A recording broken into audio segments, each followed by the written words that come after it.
Hello, and welcome back to New African Dream. It's great to have you here. So let's talk about something that gets everyone excited, free stuff. Who doesn't love free stuff? A free sample at the store, a free trial for a streaming service you'll forget to cancel? But what about a free passport? The idea that you can just show up in an African country and they'll hand you citizenship because of your heritage sounds incredible, doesn't it? It's a powerful narrative. This idea of a grand homecoming, a continent with open arms waiting for its lost children. It's a beautiful thought, a dream many of us in the diaspora hold on to.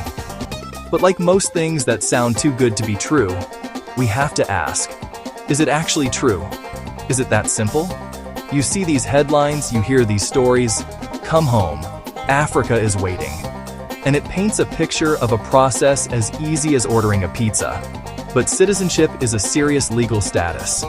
It's not just a symbolic gesture, rights responsibilities. So today, we're going to dive deep, cut through the noise, and separate the inspiring headlines from the bureaucratic reality.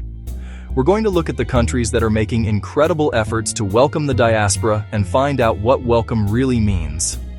Before we get into the nitty-gritty, do me a quick favor. Hit that like button, share this video with someone who needs to see it, and if you haven't already, please subscribe to the channel. Your support helps us keep these important conversations going and build this amazing community. It really means the world. Now, let's get into the truth about so-called free African citizenship. Alright, let's start with the country that's almost become synonymous with this conversation: Ghana.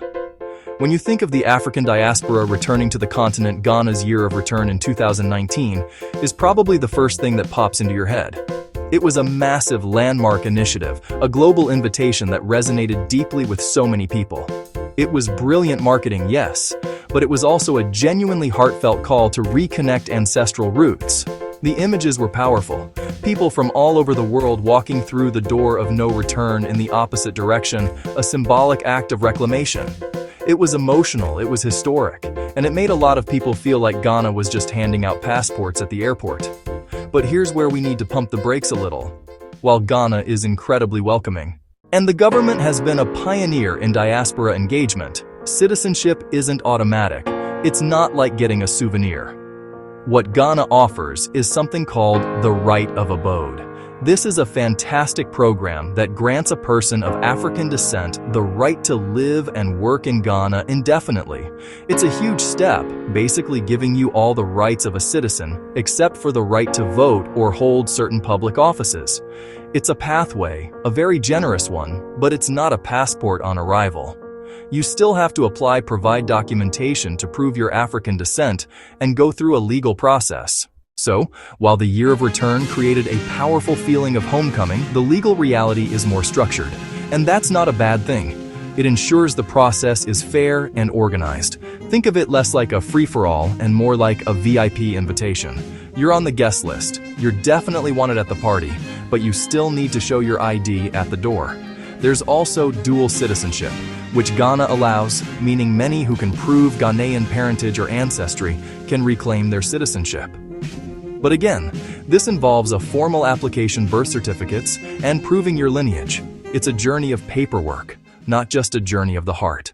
Now, let's travel over to Sierra Leone, a nation with a story deeply intertwined with the diaspora, particularly from the Caribbean and North America. The very founding of its capital, Freetown, is a testament to this connection, established as a settlement for formerly enslaved people. This history isn't just a footnote in a textbook, it's a living, breathing part of the nation's identity. Because of this, Sierra Leone has made one of the most direct and compelling invitations to the diaspora. In 2019, the country passed a historic amendment that makes it possible for any person of African descent to acquire Sierra Leonean citizenship. This was a groundbreaking move. President Julius Maada Bio launched a program symbolically handing passports to African Americans who had traced their DNA ancestry back to Sierra Leone.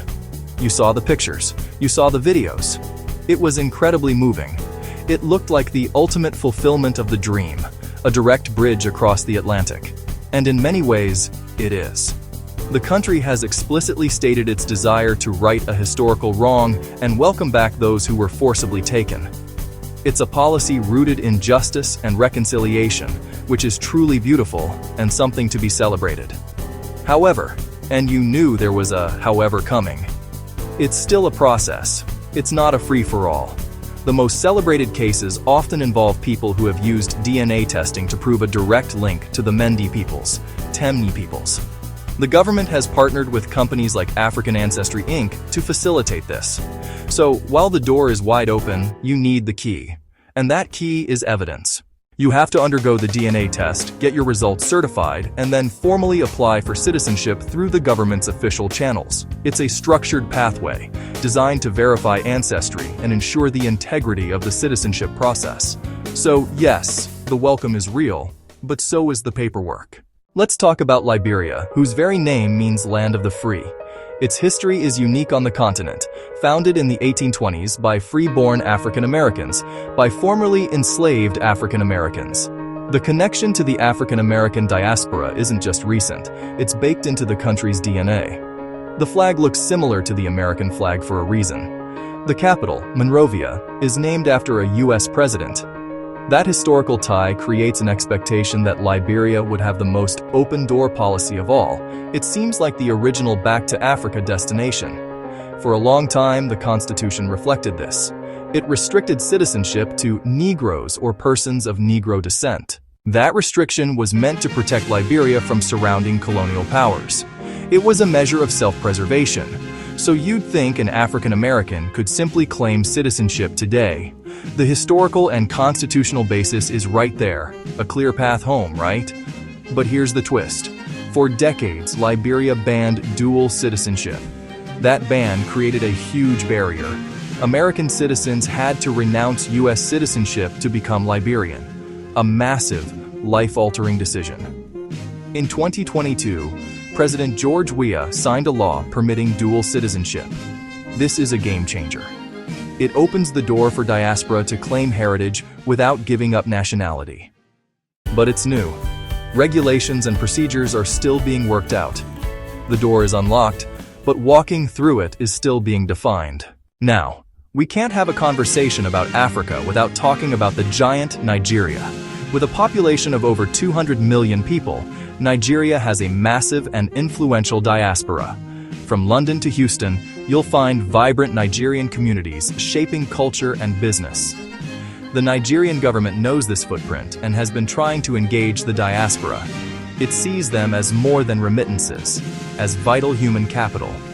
Initiatives like the Nigerians in Diaspora Commission and IDCOM were created for this. The main route for citizens abroad is citizenship by descent. The Constitution says, if either of your parents or even one of your grandparents is Nigerian, you can claim citizenship. Sounds straightforward, right? If your dad is from Lagos or your grandmother from Kano, you should get the green passport. It's a constitutionally guaranteed birthright. But a smooth process. You have to prove it. And this is where it gets complicated. You'll need original birth certificates. Yours, your parents, maybe your grandparents. You might need marriage certificates, old passports, and other documents to build a continuous paper trail. For families abroad for generations, or those who've lost records, this is a huge challenge. So while the law is on your side, the logistical mountain is steep. It's less welcome home and more show me the receipts, Let's move on to Senegal, a country renowned for its teranga, a Wolof word that means more than just hospitality. It's a concept of warmth, respect, sharing, central to Senegalese culture.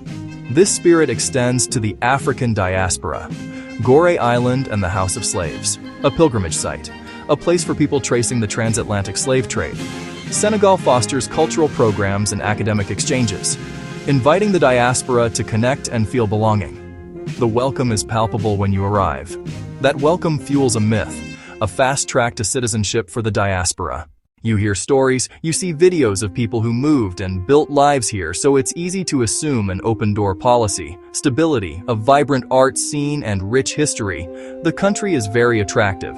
It feels like a place to put down roots. But in reality, laws are more traditional. No automatic citizenship based solely on African descent. Main legal pathways: descent. If you have a Senegalese parent. Naturalization, typically after 5 years residence. Marriage to a Senegalese citizen. So the cultural invitation is loud, but the legal path takes time. You can become a citizen, but the old-fashioned way. Living there, integrating into society, following the standard naturalization process. Teranga gets you in the door. Patience and residency get you the passport.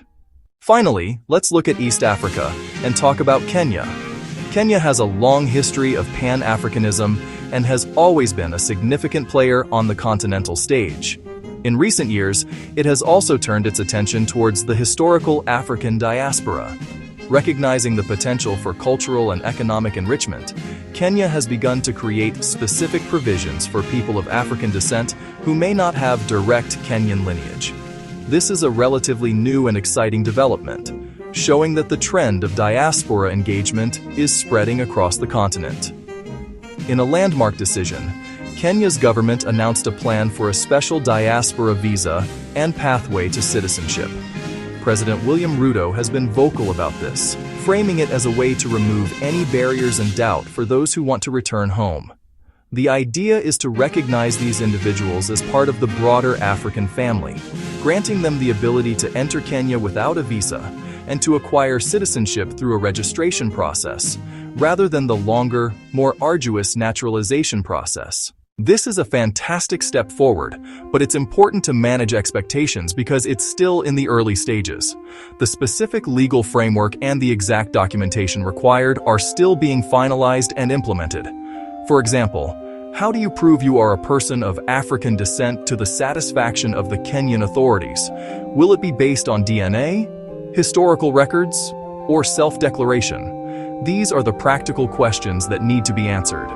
So, while the political will is clearly there and the headlines are exciting, the actual on-the-ground process requires patience as the system is put into place. It's a promising new chapter, but we're still on the first page. So, what's the final verdict? Is free African citizenship a real thing? The simple answer is no. There's no country where you can just land and get a passport for free, no questions asked. And honestly, that's a good thing. Citizenship is valuable, and the processes in place, even when they're frustrating, are there to protect that value. But the more important truth is that the continent is opening up like never before. Ghana, Kenya creating real, tangible pathways for the diaspora to return, to invest, to live, and to belong. It's not a myth, it's a movement. The welcome is real, even if it comes with an application form. The journey to citizenship, Descent Residency, a special diaspora program, is a process. It requires research, patience, and a lot of paperwork. But perhaps the journey itself is part of the homecoming. It forces you to connect with your history, to gather the stories of your family, to engage with the laws and culture of a nation, and to make a conscious, deliberate choice to connect. It's not a passive gift. It's an active reclamation of heritage. The dream isn't about getting something for free. It's about the incredible opportunity to forge a legal connection to the land of your ancestors. Thank you for watching. I hope this cleared things up and gave you a realistic picture of what's possible. The African dream is alive and well, and it's becoming more accessible every year. I'll see you in the next video. Like, share, subscribe. Your engagement helps our community grow and thrive. Thank you for watching. See you in the next video. Remember to like, share, and subscribe.